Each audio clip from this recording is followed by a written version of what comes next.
C'est nous qui demandons le secours et qui l'implorons. Ce n'est pas un jeu, c'est à nous. Pourquoi, mes frères et mes sœurs?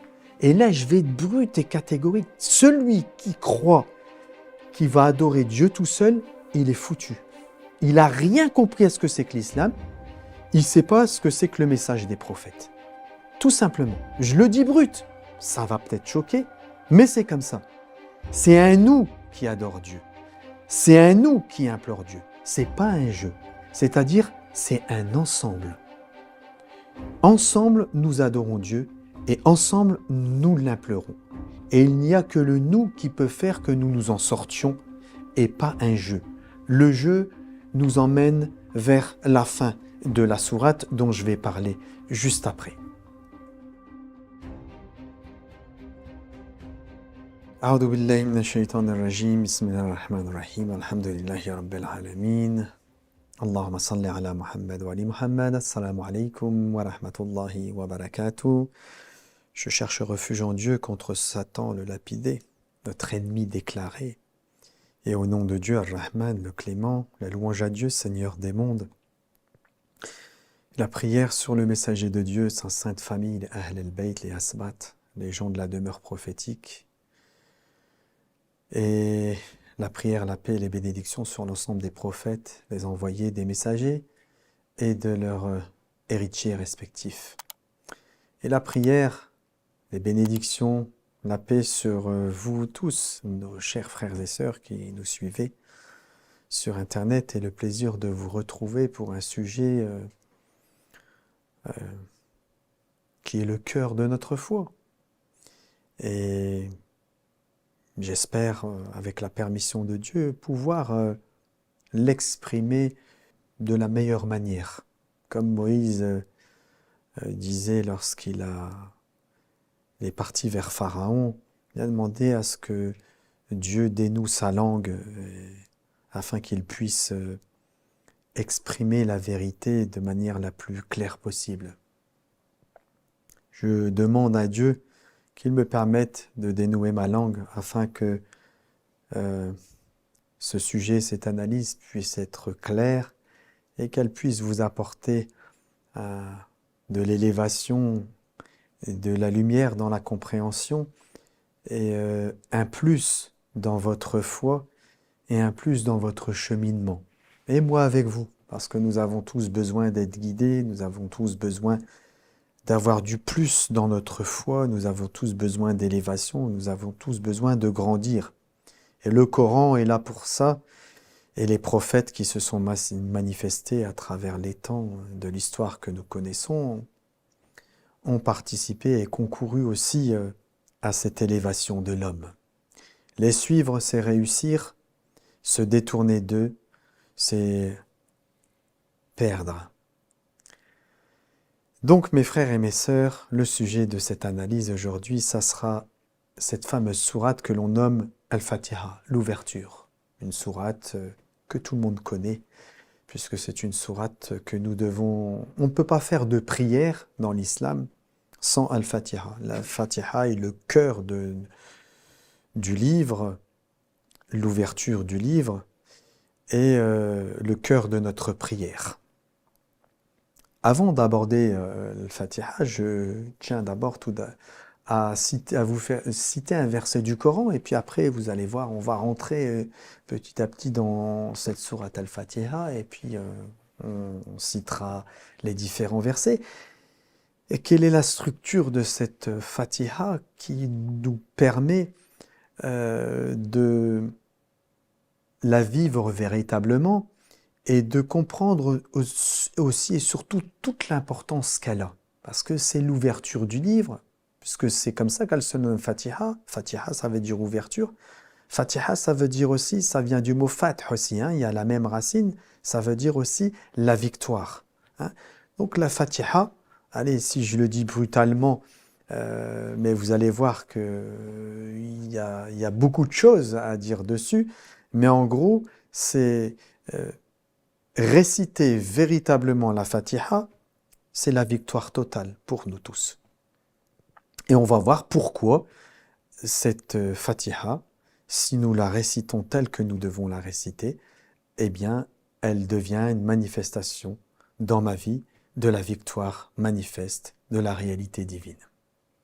Donc ce verset du Coran que je voulais vous citer tout d'abord, c'est le verset 69 de la sourate An-Nisa. Donc c'est la sourate Les Femmes, c'est la sourate numéro 4. Alors je vous le cite directement en langue française pour abréger, et puis je sais que les arabophones, avec les références que je viens de vous donner, pourront revenir à ce verset. Donc quiconque obéit à Dieu et aux messagers, ceux-là seront avec ceux que Dieu a comblés de ses bienfaits. Les prophètes, les véridiques, les martyrs et les vertueux. Et quel bon compagnon que ceux-là. Vous allez voir pourquoi je vous cite ce verset-là, parce que lorsque je vais développer cette sourate Al-Fatiha, vous allez voir que ce verset du Coran va prendre un peu plus de sens. Je commence par Bismillahir-Rahmanir-Rahim, qui est ce que l'on nomme la Basmala, c'est-à-dire le premier verset de la sourate Al-Fatiha. Cette Basmala, ce Bismillahir-Rahmanir-Rahim, est le cœur de la Fatiha, puisque, comme vous le savez, il y a un fameux ou un célèbre récit, parole, de l'imam Ali, alayhi salam, le gendre et messager du messager de Dieu, le premier héritier de la maison de la prophétie, qui dit que tout le Coran se trouve dans la Fatiha et que toute la Fatiha se trouve dans la Basmala, que toute la Basmala se trouve dans le bas du Bismillah, donc de la première lettre de la Basmala. Et il conclut par dire que le point en dessous du bas, c'est lui-même. Tout ça pour vous dire que la Basmala, elle englobe à elle toute seule, si tout le Coran est dans le Fatiha et que toute la Fatiha est dans la Basmala, c'est que tout le Coran est dans la Basmala. Sans aller plus loin, puisqu'il a dit beaucoup plus que ça, mais pour rester sur cette Basmala, Bismillah ar-Rahman ar-Rahim. De quoi est composée cette Basmala, Bismillah ar-Rahman ar-Rahim? Dieu dit tout simplement au nom de Dieu. Donc c'est Dieu qui parle, il dit au nom de Dieu, donc il cite son nom. Et puis après, il cite deux noms, le nom de Ar-Rahman et le nom de Ar-Rahim. Alors, où Dieu nous emmène-t-il avec cette Basmala et pourquoi cette Fatiha commence par la Basmala? Pourquoi Dieu cite son nom et puis qu'il cite ensuite deux noms qui viennent le qualifier en définitive, ou deux qualificatifs, Ar-Rahman et Ar-Rahim. Et c'est cette notion-là, vous allez voir que ces notions-là que nous allons développer ensemble, en analysant ces versets du Coran de la Fatiha, elles vont nous permettre, Inch'Allah, par la permission de Dieu, de pouvoir véritablement goûter à cette Fatiha, dans le sens où lorsque nous allons la réciter, nous allons prendre conscience de ce que nous sommes en train de réciter et de ce que nous sommes en train de dire. Parce que nous avons l'impression, moi avec vous, nous avons l'impression de savoir ce que nous disons. Pourquoi? Parce que on comprend linguistiquement ce que nous sommes en train de dire. Je suis en train de dire, au nom de Dieu, le tout miséricordieux, Ar-Rahman, et encore si tout miséricordieux, c'est pas tout à fait ça, mais bon, on va laisser comme ça, et Ar-Rahim, le clément. Donc on a l'impression qu'on comprend ce que nous disons. Mais là, l'objet de cette analyse, c'est de prendre conscience qu'en définitive, nous ne comprenons pas ce que nous disons et que nous devons apprendre à comprendre ce que nous disons et à quoi Dieu nous invite-t-il pour pouvoir véritablement manifester cette Fatiha telle qu'elle doit être récitée ou telle qu'elle doit se manifester et ce qu'elle doit produire sur nous. Donc, Bismillah ar-Rahman ar-Rahim, je le disais, au nom de Dieu. Donc, Dieu commence par son nom, parce qu'il est le Dieu des cieux et de la terre, le Dieu de toutes les créatures, et que ce Dieu de toutes les créatures, il est l'objet par lequel nous sommes nous. Sans lui, nous ne sommes pas. Donc, il est l'objet de toute adoration. Il est l'objet, je le dis entre guillemets objet, parce qu'on ne peut pas définir Dieu comme un objet, mais c'est objet dans le sens le but de, l'objectif de. c'est-à-dire Dieu est tout. Dieu, c'est par sa grâce que tout se manifeste. Donc, il commence par son nom pour se faire connaître à ses créatures. Et le nom qu'il s'est choisi pour se faire connaître à ses créatures, c'est Allah. Mais Allah n'est qu'un nom. C'est-à-dire, comme nous avons par exemple des prénoms qui définissent qui je suis, par exemple Jamel, qui définit une personnalité, etc., bien que Dieu n'ait pas de personnalité, c'est pas dans ce sens-là, mais j'ai besoin de désigner par des lettres une personne pour savoir de qui je suis en train de parler. Donc Dieu s'est désigné en tant que Allah, mais Allah n'est qu'un nom qui le désigne, c'est-à-dire Dieu, c'est pas Allah. Dieu est au-dessus de Allah. Mais il a besoin pour nous, les créatures, de nous donner un nom par lequel nous allons pouvoir, eh bien, le nommer et le reconnaître. Et après, il va nous enseigner à travers son livre, etc., et là, en l'occurrence, à la Fatiha, qui est Allah. Alors, il donne deux noms, Ar-Rahman et Ar-Rahim. On va traduire ça par tout miséricordieux, mais tout miséricordieux, Ar-Rahman, c'est un nom qui comporte en lui toute la puissance de Dieu. Et Ar-Rahim, lui, il comporte la bonté qu'il y a en Dieu. Donc Dieu se définit comme étant Allah, le nom par lequel nous pouvons le désigner, et par deux noms ou deux qualificatifs ou deux attributs qui sont Ar-Rahman et Ar-Rahim pour se faire connaître à ses créatures. Alors, quand nous disons Bismillahir-Rahmanir-Rahim, nous devons avoir conscience que Dieu, il se fait connaître à nous pour que lorsque nous récitions la Fatiha, et en particulier dans la prière, nous sachions qui nous sommes en train de prier.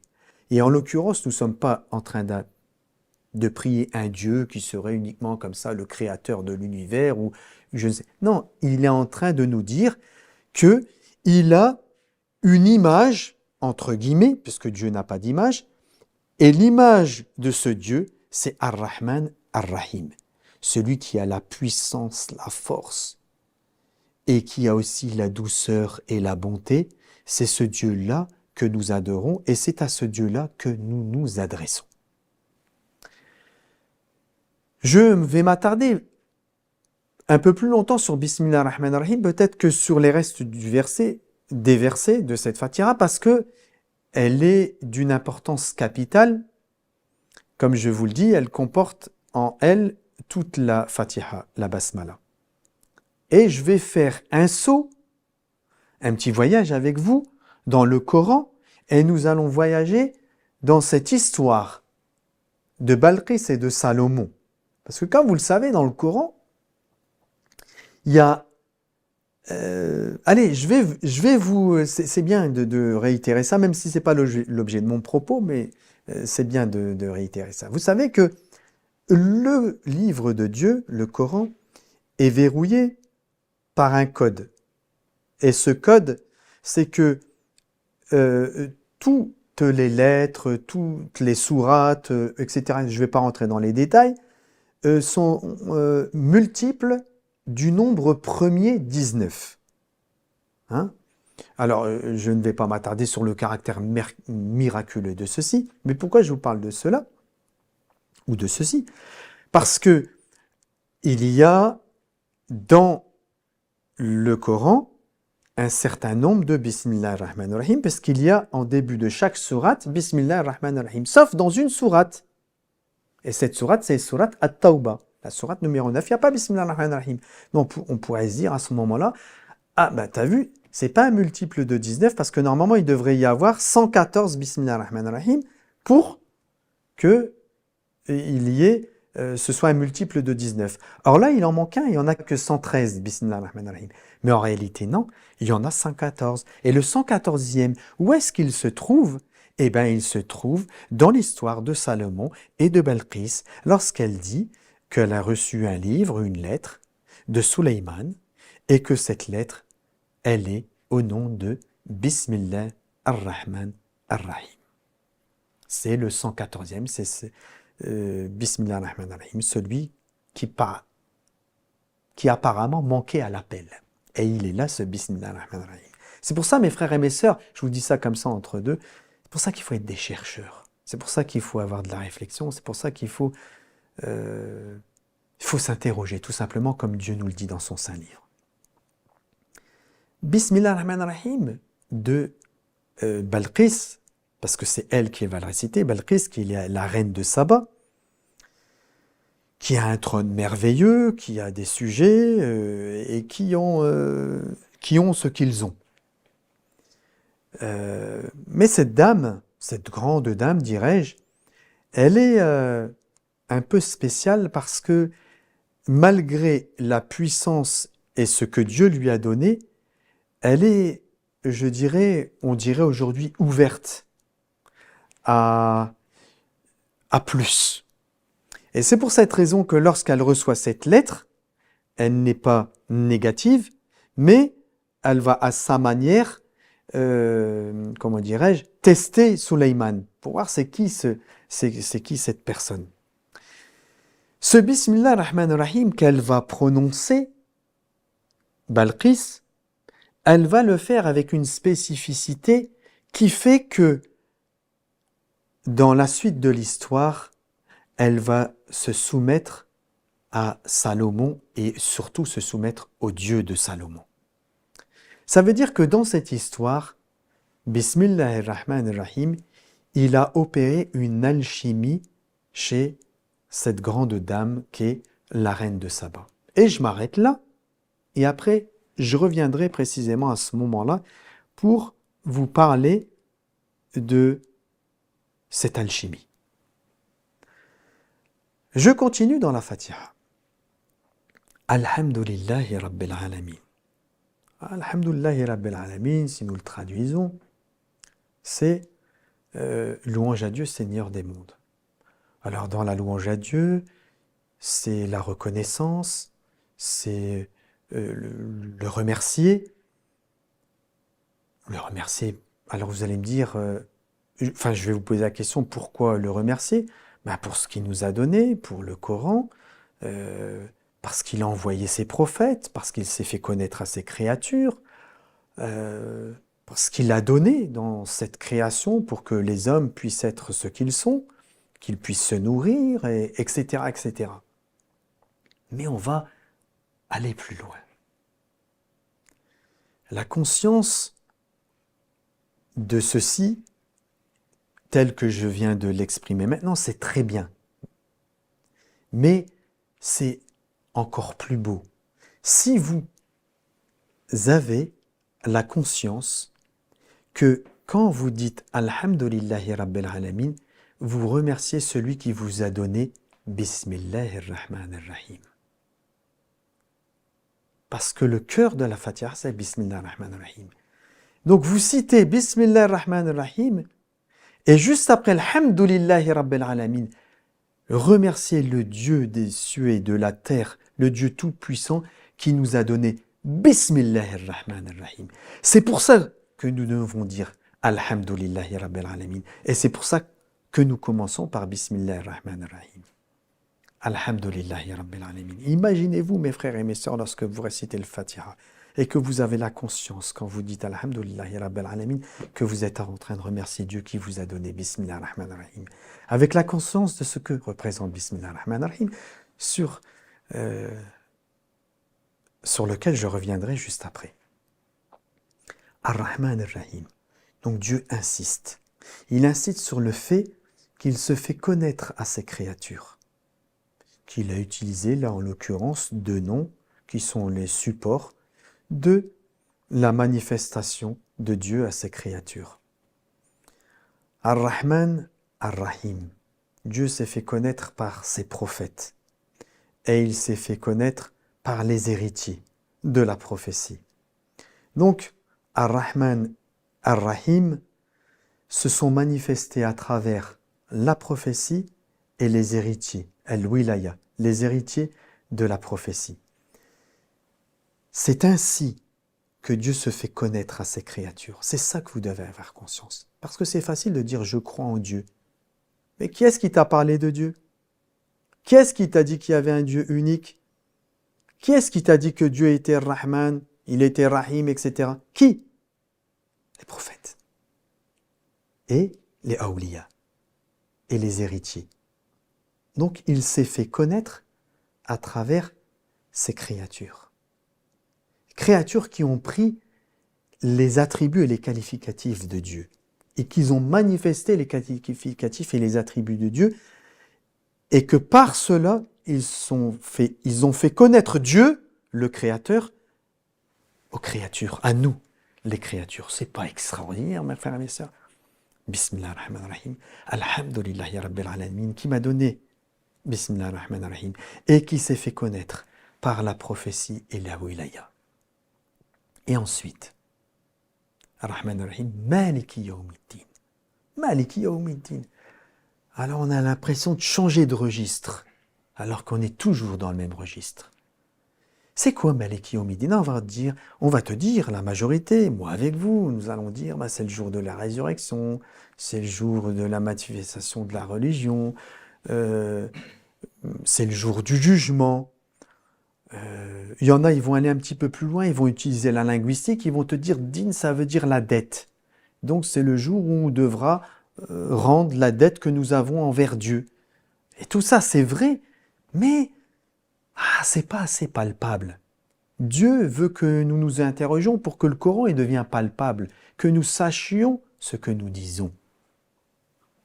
Alors, Maliki Yawmiddin, mes frères, que se passe-t-il le jour Yawmiddin? Allez, si on prend, c'est le jour de la résurrection, ou le jour du jugement, que se passe-t-il ce jour-là? Eh bien, c'est la manifestation de la vérité, tout simplement. Si on prend le mot « c'est une dette », eh bien, c'est ce que nous sommes, nous retournons à ce que nous sommes. C'est-à-dire, nous redonnons, entre guillemets, je le dis, à César ce qui appartient à César. Nous sommes, et nous avons été sur cette terre, et nous devons redevenir. Nous devons redevenir ce que nous sommes.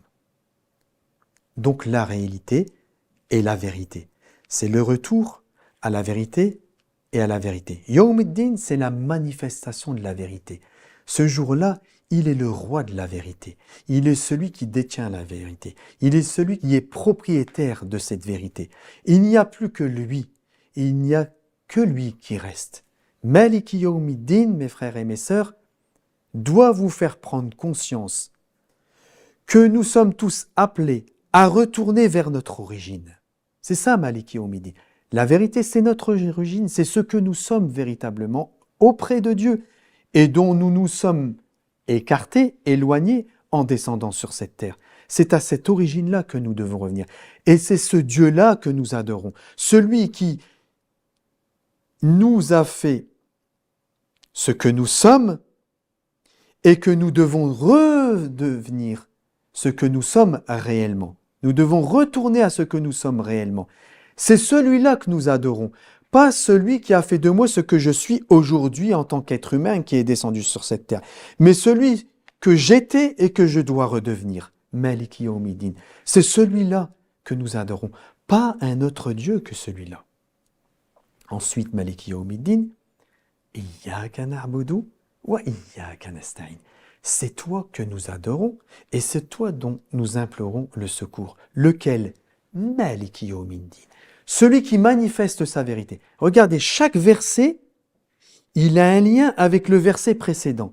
Maliki Yawmiddin, Iyyaka na'budu wa iyyaka nasta'in. On est en train de dire, on sait qui on adore. On adore Maliki Yawmiddin. Celui qui a fait de moi ce que j'étais dans la préexistence et ce que je ne suis pas aujourd'hui, mais que je dois retourner vers cette réalité-là. Et regardez, et c'est ce que vous devez retenir sur cette partie-là. Pourquoi ne disons-nous pas « Ihdinis sirat al-mustaqim » Sirat al-ladina. Enfin, je m'arrête là. Wa, pourquoi nous disons ça? Eh bien, parce que, alors je vais vous le traduire en français, ça veut dire pourquoi nous ne disons pas « c'est toi que j'adore ». C'est-à-dire, moi, je m'adresse à Dieu et je dis, c'est toi que j'adore. Non, le Coran, la Fatiha ne nous dit pas ça. Elle nous dit, nous, nahnu, iyyaka na'budu, nous, na'budu, wa nasta'in, et dont nous implorons le secours. C'est pas moi j'implore le secours, c'est nous implorons le secours. C'est nous qui demandons le secours et qui l'implorons. C'est pas un jeu, c'est à nous. Pourquoi, mes frères et mes sœurs? Et là, je vais être brut et catégorique. Celui qui croit qu'il va adorer Dieu tout seul, il est foutu. Il n'a rien compris à ce que c'est que l'islam. Il ne sait pas ce que c'est que le message des prophètes. Tout simplement. Je le dis brut. Ça va peut-être choquer, mais c'est comme ça. C'est un nous qui adore Dieu. C'est un nous qui implore Dieu. C'est pas un jeu. C'est-à-dire, c'est un ensemble. Ensemble, nous adorons Dieu et ensemble, nous l'implorons. Et il n'y a que le nous qui peut faire que nous nous en sortions et pas un jeu. Le jeu nous emmène vers la fin de la sourate dont je vais parler juste après. J'espère que c'est clair pour Iyyaka na'budu wa iyyaka nasta'in. Maintenant, ihdina as-sirata al-mustaqim. Extraordinaire. Guide-nous vers la voie droite. Mes frères et mes sœurs, nous en avons peut-être déjà parlé, mais j'espère c'est pas toujours clair. On essaie d'exprimer de la meilleure manière ce que nous avons dans le cœur, ce que nous goûtons, mais on n'arrive pas toujours à l'exprimer de la meilleure des manières. Alors je vais essayer avec la permission de Dieu à ce que Ihdina as-sirata al-mustaqim soit pour mon âme et la vôtre quelque chose encore de plus concret. On dit Dieu guide-nous vers la voie droite. Bon, si je pose la question à chacun d'entre vous, c'est quoi la voie droite? La voie droite, et à juste titre, il va nous dire, cette personne-là à qui je pose la question, ou vous qui êtes en train de m'écouter, vous allez me dire, ma chère Jamel, c'est le Coran, c'est les prophètes, c'est ça la voie droite, c'est la parole de Dieu, c'est adorer Dieu, etc., etc. Mais tout ça, c'est vrai, mais c'est virtuel. C'est pas concret. Parce que aujourd'hui, qu'est-ce que cela implique de suivre les prophètes, le Coran, les envoyés, et les gens de bien, les gens qui portent l'héritage de la maison de la prophétie, l'héritage prophétique. Comment ça se manifeste ça dans ma vie aujourd'hui? Alors, si on revient à l'époque du prophète, du messager de Dieu, que la paix de Dieu soit sur lui, sur sa famille, on peut un petit peu plus le palper, un petit peu plus concret, parce qu'en fait, il y avait des événements qui se passaient dans la vie du prophète et de ceux qui l'entouraient, et la révélation manifeste de l'ange Gabriel, ou à travers un voile, ou etc., comme Dieu le décrit dans son Saint-Livre, quand le prophète recevait la révélation, une situation inversée qui apparaît. Donc, on comprend la Ihdina as-sirata al-mustaqim, parce que on voit qu'il y avait une situation, et Dieu répond à travers la révélation à cette situation de l'époque. Mais aujourd'hui, ce sont des nouvelles situations auxquelles nous avons affaire. Comment Dieu me répond-il à ces situations-là? Comment Dieu se manifeste-t-il et comment me guide-t-il? Vous voyez où je veux en venir? Donc là, on est en train de dire, mes frères et sœurs, c'est complètement différent. On est en train de dire, Ihdina as-sirata al-mustaqim, c'est pas c'est l'islam la vérité, le Coran la vérité, les prophètes la vérité. Ça, c'est basique. Tout ça, c'est acquis. Donc si nous demandons, c'est que nous demandons autre chose que ça. Ce que vous êtes en train de demander, ce que je suis en train de, ce que nous sommes en train de demander ensemble, c'est Dieu, dans le monde dans lequel je suis aujourd'hui, avec l'actualité d'aujourd'hui, guide-moi, montre-moi tes signes, montre-moi comment je dois agir, montre-moi c'est quoi la voie de tes prophètes aujourd'hui, quels sont les hommes qui suivent cette voie des prophètes, que je puisse à mon tour les suivre. C'est ça que vous êtes en train de demander, mes frères et mes sœurs. C'est pas autre chose. En définitive, ce que je suis en train de vous dire, c'est Ihdina as-sirat al-mustaqim, c'est demander à Dieu de comprendre l'eschatologie, comprendre la fin des temps, comprendre les signes de Dieu aujourd'hui, comprendre le Coran, comment il se manifeste aujourd'hui. C'est ça, Ihdina as-sirat al-mustaqim. C'est pas comprendre le Coran comme il a été révélé hier, c'est comprendre le Coran comme il se révèle aujourd'hui, comme il s'inspire dans le cœur de ceux qui désirent véritablement la face de Dieu sans rien lui associer. C'est ça, Ihdina as-sirat al-mustaqim, mes frères et mes sœurs. Alors quand vous récitez la Fatiha et que vous demandez Ihdina as-sirat al-mustaqim avec cette conscience-là, avec cet éveil-là, ben je vous assure que la Fatiha, elle se transforme complètement. Votre prière va être transformée, tout va se transformer pour vous. Et j'ai dit le mot que je ne devais pas dire, mais je ne vous dis pas lequel.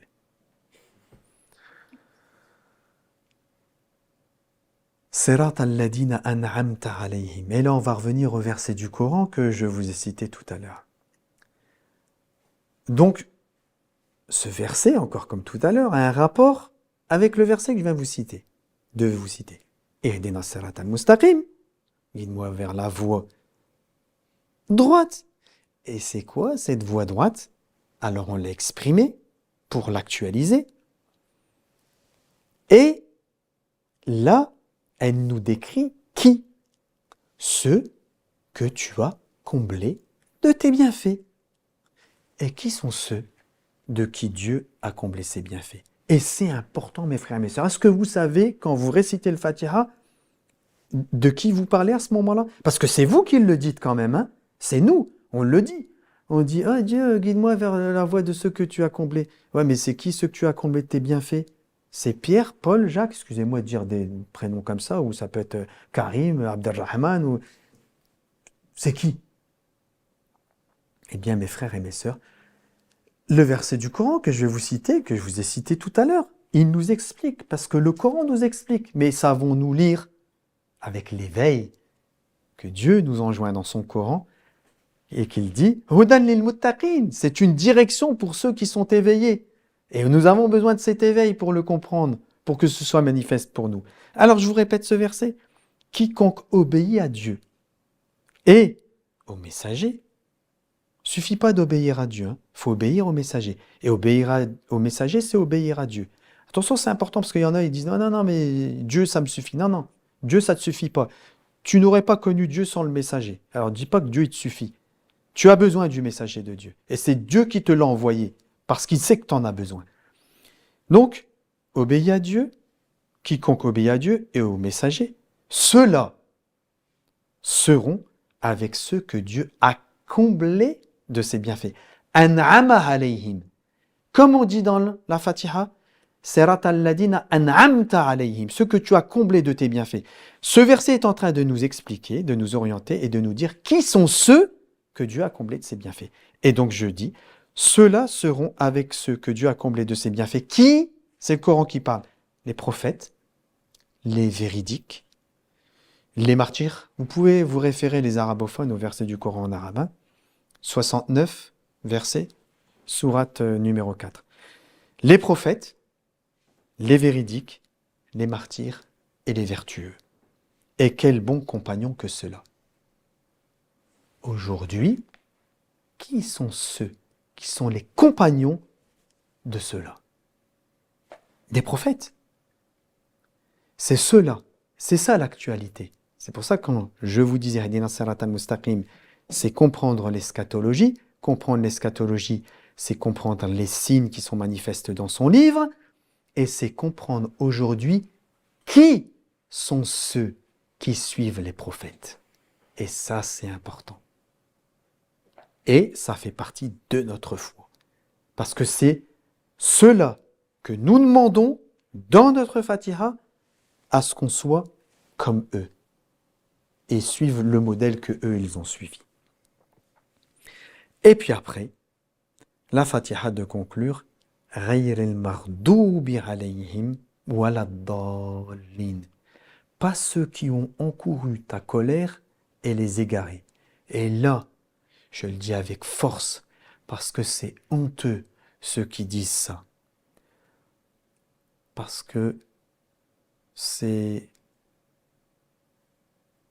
à côté de la plaque. Beaucoup dans la communauté de l'islam vont te dire, interprétation, c'est les chrétiens et les juifs, ceux qui ont couru la colère et ceux qui sont égarés. Ah bon? Mais Dieu ne dit pas qu'il y a des chrétiens et des juifs dans le Coran qui suivent la bonne parole, la bonne voie. Et Dieu ne dit pas aux messagers de Dieu, aux chrétiens, aux juifs, Ahl el-Kitab, les gens du livre, venez à une parole unique. Bon, mes frères et mes sœurs, des mauvais, des gens qui sont contre la vérité, des gens dont Dieu est en colère et qui sont égarés, il y en a dans la communauté de l'islam, dans la communauté des juifs, dans la communauté des chrétiens, dans la communauté des bouddhistes, il y en a partout. Aucune communauté n'a été épargnée. Donc arrêtez, s'il vous plaît, de fermer ces versets sur des communautés parmi lesquelles il y a des gens de bien. Même si c'est vrai qu'il y a des gens de mal, mais comme il y en a autant dans la maison de l'islam, mes frères et mes sœurs. Donc, vous avez compris, ça on l'écarte, pour ceux qui pensent encore comme ça. Ghayril mardoubi alayhim, ceux qui encourent la colère, et de Dieu bien sûr, et qui sont égarés, c'est le contraire de ceux, c'est ce que l'on nomme en français la contre-apposée, et qui est que ce sont ceux qui sont le contraire de ceux sur qui Dieu a répandu, excusez-moi, c'est bien fait. C'est-à-dire c'est le contraire des prophètes, c'est le contraire des véridiques, c'est le contraire des vertueux, c'est le contraire des martyrs. Alors le contraire de eux, c'est qui? Dieu, il les a décrits et il a dit que ces gens-là, le verset il commence comme quiconque obéit à Dieu et aux messagers. Le modèle excellent de ces gens-là, de ces prophètes, c'est qu'ils suivaient Dieu et le messager de Dieu. Donc, ceux qui ont en cours la colère et qui sont égarés, ce sont ceux qui n'ont pas suivi le messager, les messagers, et qui n'ont pas suivi la vérité qui s'est manifestée à travers les messagers et les véridiques, etc. C'est-à-dire, ce que je suis en train de dire, c'est ceux qui n'obéissent pas. C'est ceux qui n'obéissent pas à Dieu et à son prophète. Et parmi ceux qui n'obéissent pas à Dieu et à son prophète, là encore, je tiens à le préciser, parce qu'il y en a qui vont dire, t'as dit, ils n'obéissent pas à Dieu et à son prophète, donc les chrétiens, comme ils ne suivent pas le prophète, ils n'obéissent pas à Dieu et au prophète. Faux. Vous avez tout faux. Pourquoi? Parce que ils se sont arrêtés à un moment de l'histoire, qui est la leur, que ce soit les juifs, les chrétiens et les bouddhistes, mais parmi eux, il y a les sincères qui suivent Jésus, qui suivent Moïse, etc., etc. Et ces gens-là, c'est-à-dire ces prophètes-là, sont une part de la vérité. Ils sont venus annoncer le messager de Dieu. Ils sont la structure du message, puisqu'ils font partie du message dont le messager de Dieu a été le témoin. Ça veut dire, mes frères et mes sœurs, que lorsque nous disons cela, cela n'exclut pas que les gens égarés peuvent appartenir à toutes les communautés et que les gens qui sont bons peuvent appartenir à toutes les communautés. Donc c'est notre obéissance qui fait la différence entre l'un et l'autre. Et là, je vais être dur un peu avec les musulmans. Il y a dans la famille de l'islam, la grande famille de l'islam, des gens, quelle que soit l'école à laquelle ils appartiennent, qui sont sincères dans ce qu'ils ont reçu en héritage. Et cela, avec la permission de Dieu, sa volonté, ils s'en sortiront. Mais ceux qui réfutent volontairement une vérité, quelle qu'elle soit, parce qu'elle n'est pas dans leur tradition, ceux-là doivent se méfier parce que si c'est une vérité et un signe qui appartient au livre de Dieu, eh bien ils devront rendre des comptes et peut-être qu'ils appartiennent à ceux qui disent qu'ils obéissent à Dieu mais qui n'ont pas obéi au messager de Dieu. Parce que n'oubliez pas ce que le messager de Dieu a fait dans sa vie. Et n'oubliez pas ce qu'il nous a recommandé. Alors soyons fidèles à ce que le messager de Dieu nous a dit et nous a recommandé, parce que lui obéir, c'est obéir à Dieu. Parce que être fidèle à ses recommandations, c'est être fidèle à Dieu. Et faire le contraire ferait que nous appartenerions à quoi? À ceux, et que Dieu nous en préserve, dont Dieu a dit que la colère est sur eux et les égarés. On a fini la Fatiha, mais je n'ai pas terminé avec vous parce que je vous ai dit que j'allais revenir. Je m'étais arrêté avec Balqis et à Bismillah ar-Rahman ar-Rahim.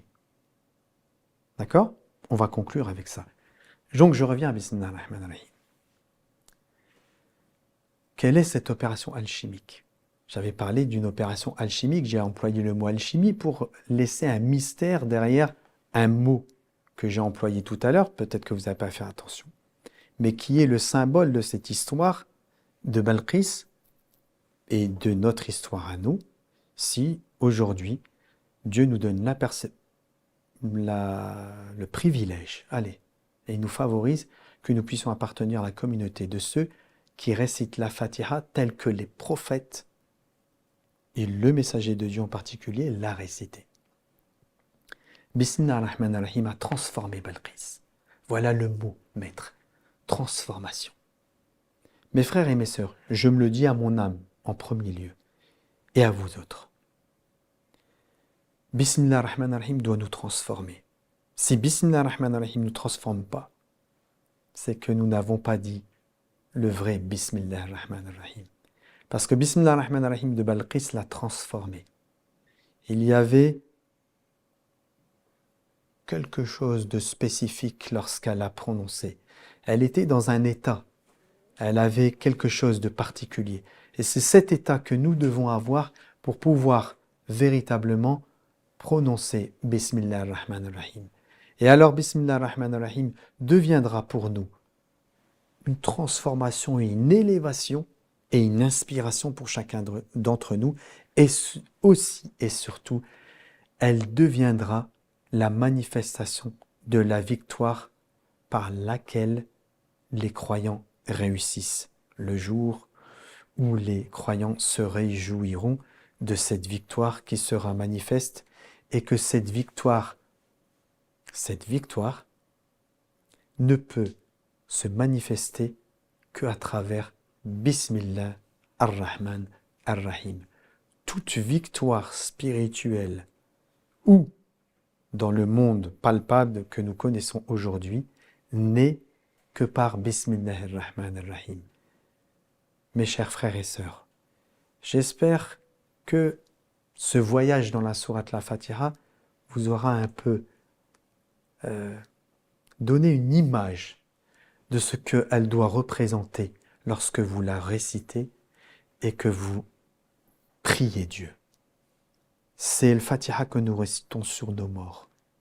C'est la Fatiha qui est le cœur de notre prière. C'est la Fatiha qui est le cœur et Ummul Kitab, comme Dieu le dit. Enfin, pour certains, ils disent que c'est Ummul Kitab al-Fatiha. Mais la Fatiha, elle est celle par laquelle nous devons nous transformer. C'est ça que vous devez retenir. Mais que cette transformation, pour qu'elle s'opère, il faut que nous soyons de ceux qui lisent le livre avec at-taqwa. Taqwa. Hudan lil-muttaqin. Une direction pour les éveillés. Lire la Fatiha sans éveil, c'est la lire sans savoir quel est le Dieu que nous adorons et sans savoir ce que nous disons. Alors je le dis, je le répète, vous savez, nous savons ce que nous disons linguistiquement parlant, mais nous ne savons pas ce que nous disons en tant que vérité que Dieu fait apparaître dans le cœur de ses serviteurs. Et c'est ça qui nous est demandé. Donc aujourd'hui, lire véritablement la Fatiha, c'est la lire avec l'éveil. Et la lire avec un petit peu d'éveil, c'est la lire avec la conscience, comme nous l'avons un peu développé aujourd'hui, de ce que nous disons dans cette Fatiha. J'espère, mes frères et mes sœurs, que ce sujet vous apportera, comme je l'ai le dit en début d'analyse, de la lumière, yazid kum imanan, qui raffermisse votre foi. Le but de ces analyses, c'est pas de brouiller le but de ces analyses, c'est de vous mener au plus haut niveau. Et moi avec vous. Et c'est ça que nous avons de plus cher, c'est ce qui est le plus important. Comme les gens de la caverne ils étaient décrits. Dieu les décrivait comme des gens qui avaient été guidés, mais qui leur a encore ajouté de la guidance. C'est ce que nous recherchons, nous-mêmes, pour nos âmes, et c'est ce que nous aimerions partager avec tous nos frères et nos sœurs qui nous suivent, pour que leur foi qu'ils ont déjà, elle est encore plus. Walhamdulillahi Rabbil Alamin, louange à Dieu Seigneur des mondes, et que la paix soit sur vous tous et les prières et les bénédictions.